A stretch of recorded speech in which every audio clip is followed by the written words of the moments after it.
लेकिन चाइना आपको पता है as a counter weight to India जो है वो काम कर रहा है और चाइना जो है वो बांग्लादेश के साथ मिलके बांग्लादेश में एक मिसाइल मेंटेनेंस हब जो एस्टैब्लिश कर रहे हैं।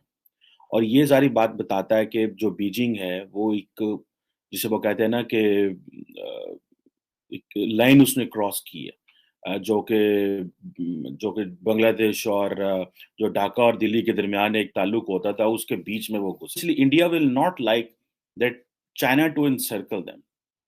जैसे for example two front war की तो बात करते हैं कि जी ठीक है जी 1500-1600 किलोमीटर लंबा पाकिस्तान का बॉर्डर है। एक साइज़ेबल सेक्शन ऑफ जो बॉर्डर है वो चाइना के साथ भी है। उधर बांग्लादेश भी साथ मिल जाए। उधर चाइनीज़ जो हैं वो काम कर रहे हैं उसमें श्रीलंका वगैरह के साथ। लेकिन श्रीलंका तो इस तरह नहीं कर रहे बेचारा श्रीलंका तो बैंकरप्ट हो रहा है। मैं देख रहा था कि श्रीलंकन जो फाइनेंस मिनिस्टर है वो तो कोई $1 बिलियन का पैकेज लेने के लिए दिल्ली में बैठे हुए हैं। This is something serious business. This is about money. This is about resources. The Indians have those resources, which we don't have those resources. So it's about finance. जो political instability पाकिस्तान में है, क्या ये पाकिस्तान को इस रास्ते पे लेके जा सकती है? No.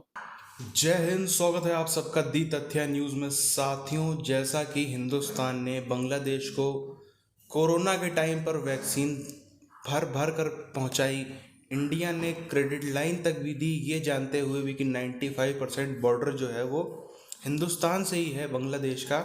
उसके बाद भी हथियार इंपोर्ट करने के लिए, हथियार खरीदने के लिए इंडिया ने बांग्लादेश को क्रेडिट लाइन भी दी। उसके बाद भी जो है जैसी चीज़ें नज़र आ रही हैं, बांग्लादेश एक तरीके से कहीं ना कहीं गद्दारी करता हुआ नज़र आ रहा है हिंदुस्तान के साथ में। चाइना ने जब से ये फैसला किया है कि जो चाइना की जो मिसाइल हैं उसका मेंटेनेंस का कारखाना जो है, फैक्ट्री जो है वो बांग्लादेश में खुलेगी, इसके लंबे दौर में तो कयास लगाए जा रहे हैं कि इंडिया के लिए बांग्लादेश की गद्दारी ही साबित होगी। पूरी चीज़ क्या उधर चलते हैं, आप चैनल को सब्सक्राइब करके बेल आइकन दबा लें। और ये सब अंदर खाते काम चल रहा था।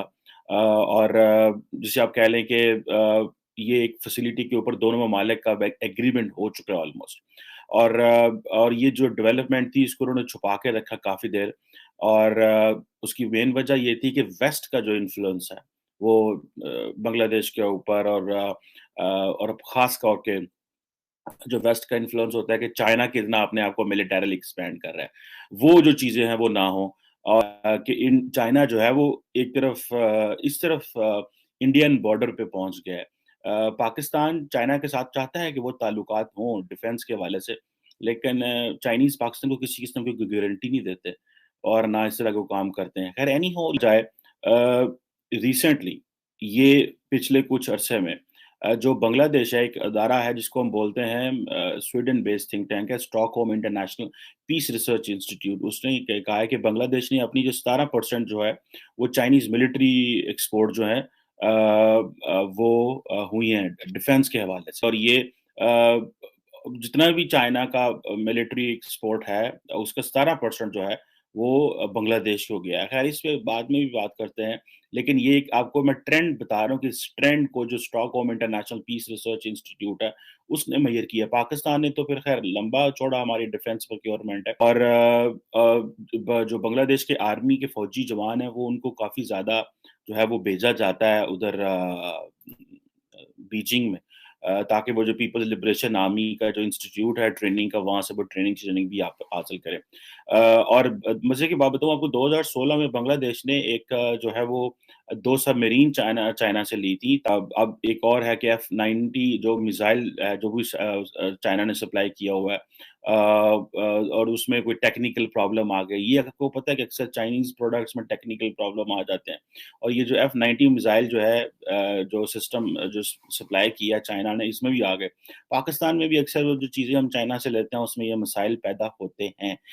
ये चाइना कब तक इस मसले को हल कर लेगा ये बहुत इंपॉर्टेंट क्वेश्चन है। अगर इसलिए India will not like that China to encircle them.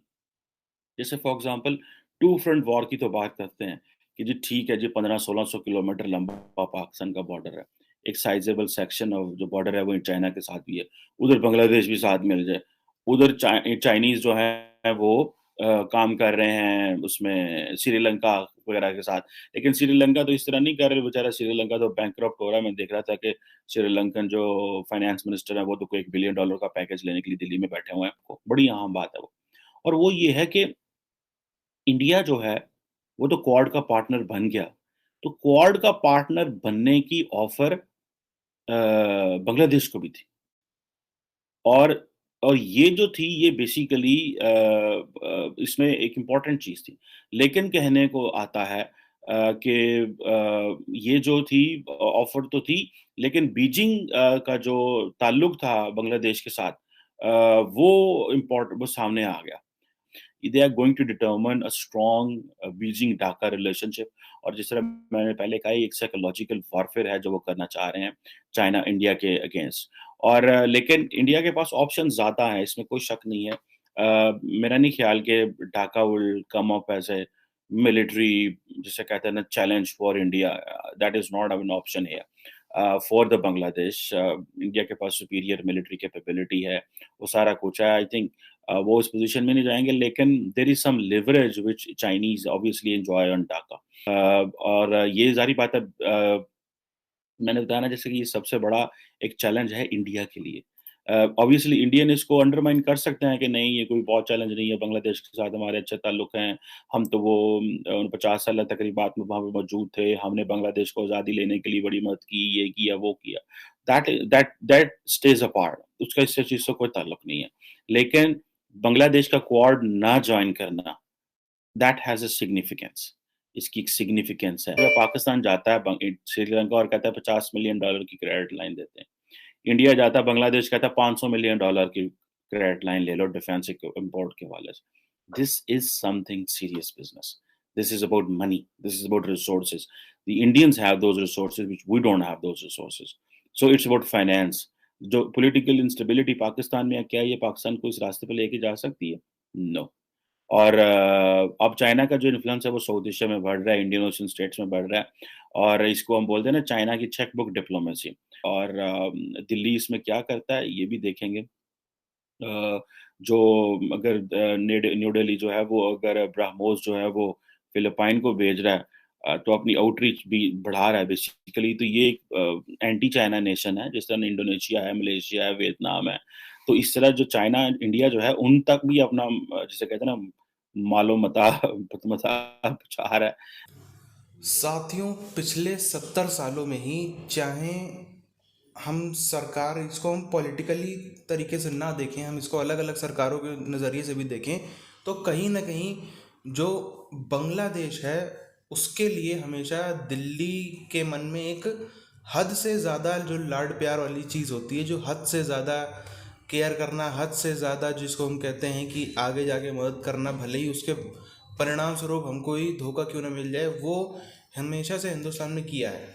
अब कुछ कुछ घटनाओं पे अगर हम बात करते चले, जैसे 71 में भले ही आप देखो जिस तरीके से कहा जाता है, हालांकि उसमें इंडिया का रोल कहीं ना कहीं था, उसमें कोई वो नहीं है, लेकिन उसमें उनका खुद का भी काफ़ी ज़्यादा था। लेकिन बड़ी बात यह है कि अगर हम देखें जो मेन नॉर्थ ईस्ट में अगर हम देखें, जो त्रिपुरा वाला एरिया है, त्रिपुरा से समुद्र तट जो है मात्र 20-22 किलोमीटर की दूरी पे है, लेकिन उसके चक्कर में पूरा घूम करके जाना पड़ता है। अब 95% आदमी जो है वो तो फ़्लाइट टिकट अफोर्ड नहीं कर सकता। उसके लिए जो इधर फ़्लाइट से अगर आपको अगरतला से कलकत्ता आना है तो 1 घंटे सवा घंटे की फ़्लाइट का देर लगती है।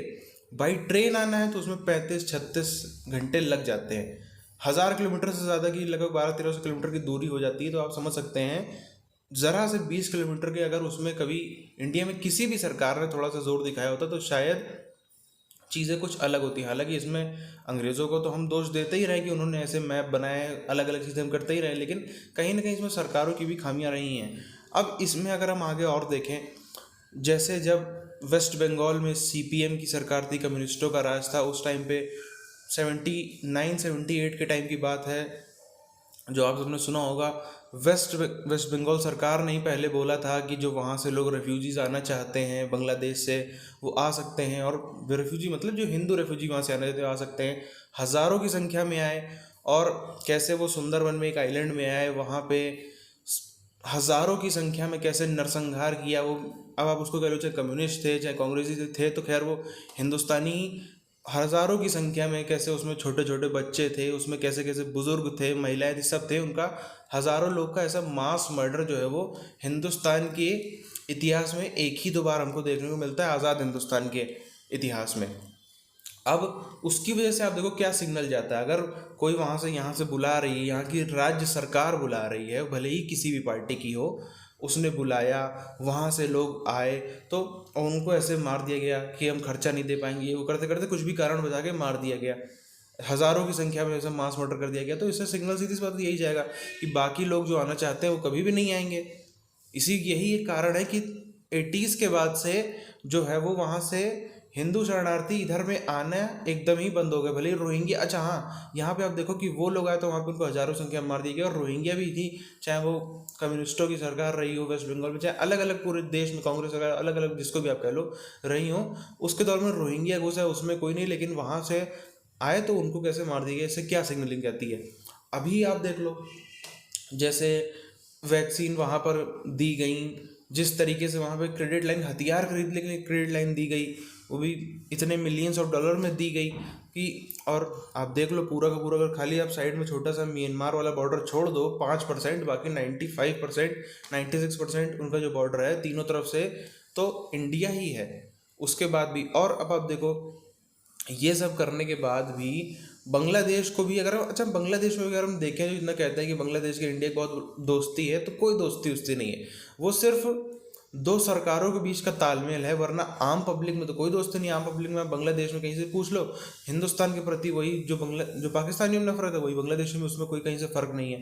तो कुल मिला के हिंदुस्तान की सरकार है, उसको थोड़ा सा सोचना चाहिए कि इतना भी हद से ज़्यादा जा करके लाड़ प्यार ना दिखाएं, उसके जो है कभी ना कभी परिणाम हिंदुस्तान को भुगतने पड़ सकते हैं, और भुगते भी हैं, चाहे वो रोहिंग्या के रूप में हो, चाहे वो अलग अलग जो स्मगलिंग होती है उसके रूप में, अलग अलग चीज़ों के रूप में हम देखें तो हिंदुस्तान ने कई परिणाम भुगते हैं, और आगे भी ऐसे ही दिक्कतें हो सकती हैं अगर सरकार ने इसको सीरियस ना लिया। बहरहाल इस वीडियो के ऊपर खत्म करते हैं, मिलते हैं आपसे अगली वीडियोज़ में, तब तक के लिए जय हिंद।